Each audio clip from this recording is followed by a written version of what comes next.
Lesson 2. Who are the Pentecostals?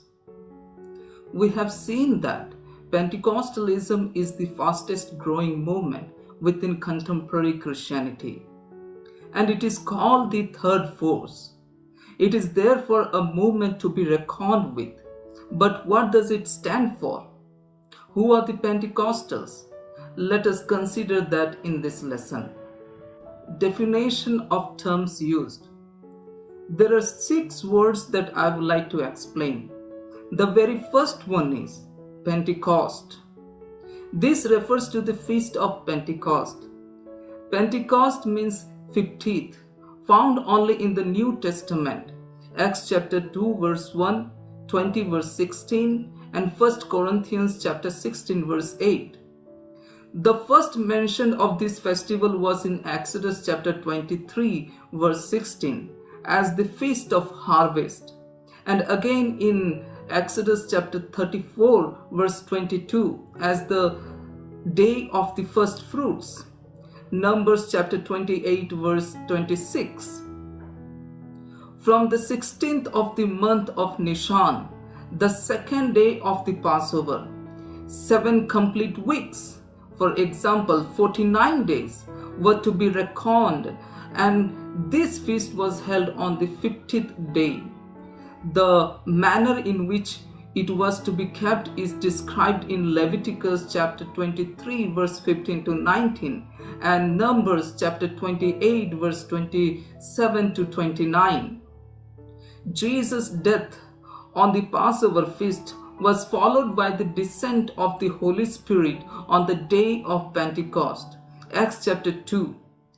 The old symbolic rituals were replaced by the spiritual realities.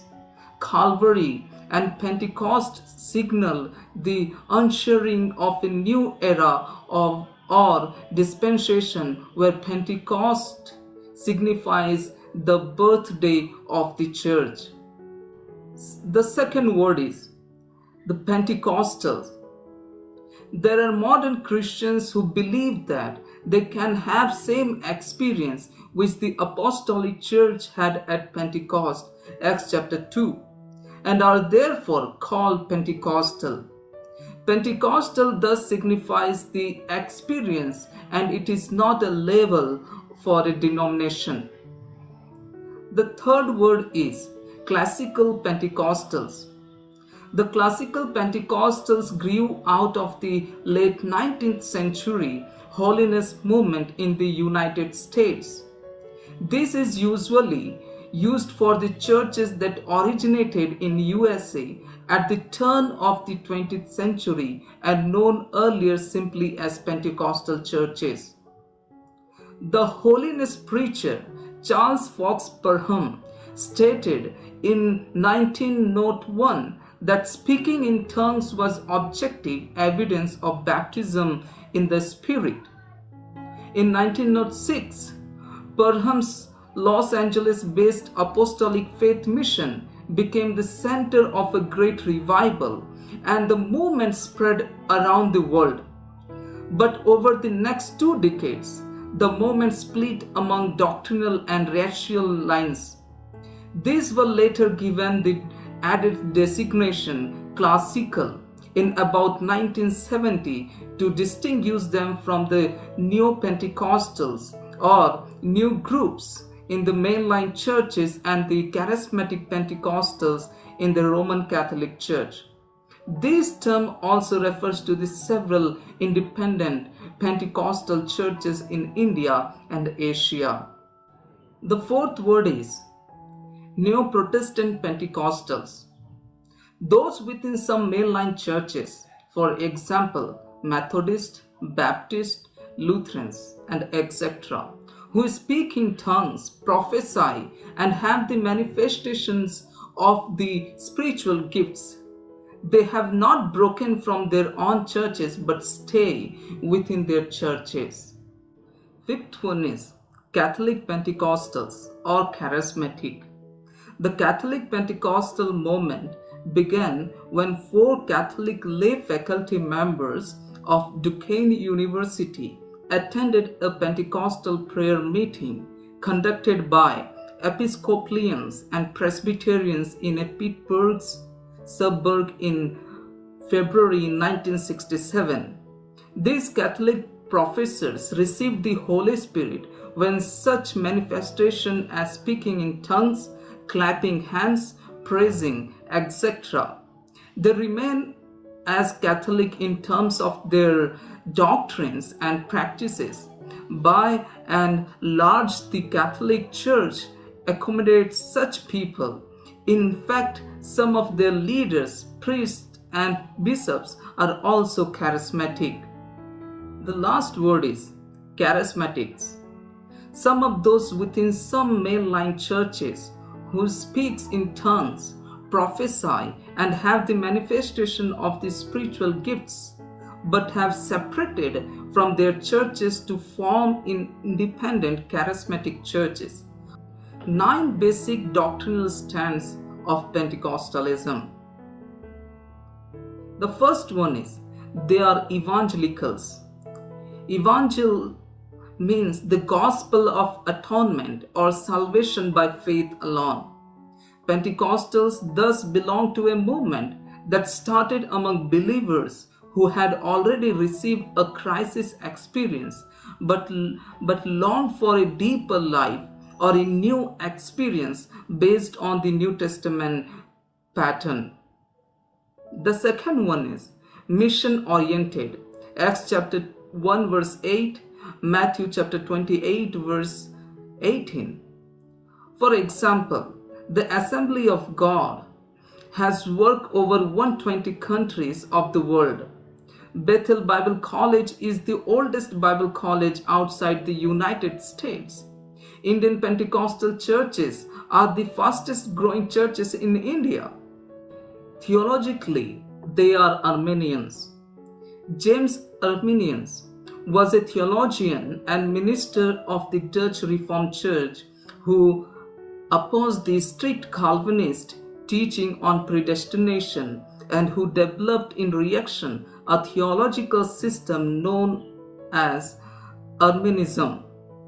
For example, foreknowledge, the condition of election, universality of grace and Christ's redemptive work, the freedom of the human will and responsibility, grace can be resisted, and the possibility of final and total apostasy. Fourth one is baptism by immersion is the practice. Fifth one, non-liturgical or no prescribed liturgical.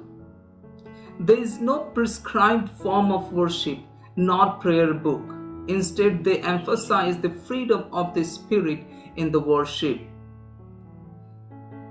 Sixth one is charismatic in worship, with the operation of the gifts like tongues, interpretation, prophecy, etc. Thus, a regular service may be interrupted by the work of the Holy Spirit. Therefore, the service can become informal at times, not a set pattern. The seventh one is Pentecostalism is mainly experience-centered. Experience is vital to the doctrine of the gospel in terms of the conversion experience and the experience of being filled with the Spirit. But it should be found by the subject to the correction of the scriptures. The eighth one is the presence of the miraculous or supernatural. The presence of the miraculous or supernatural shown by healing, vision, baptism in the Holy Spirit with manifestations including tongues, interpretation, prophecy, discernment, and etc. In the Foursquare Church, the four truths are the doctrines of salvation, baptism in the Holy Spirit, divine healing, and the second coming of this Christ. There are descriptive of the fourfold ministry of Christ as Savior, baptizer of the Holy Spirit, physicians and healer and soon coming King. And the last one is strong community feeling. The believers partake in the church with a strong family or community feeling, a koinonia, fellowship of sharing not only in the faith but also in the needs and conscience, with a brother and sister relationship expressed in more concrete terms. The church is not a social club but a togetherness of goals and purpose in a family feeling. Believers do not live in isolation but are interrelated. Glossolalia, or speaking in tongues. Glossolalia, also called in speaking in tongues. This word derived from Greek called glossa, which means tongue, and lalia, which means talking. Utterance approximating words and speech generally produced during states of strong religious experience. The vocal organs of the speaker are affected. The tongue moves, in many cases without the conscious control of the speaker, and generally unintelligible speech pours forth. An utterance by an individual in which the Holy Spirit enables that person to speak in a language which he or she has not learned. When the language one speaks is foreign to the speaker and can be identified as one of the many languages spoken in the world, it is called xenolalia or xenoglossia. Xenoglossia, also known as xenolalia, and this word is derived from Greek words xenos, which means foreigner, and glossa, which means tongue or language. It is the ability to speak in a non-earthly language that one has never previously spoken or studied.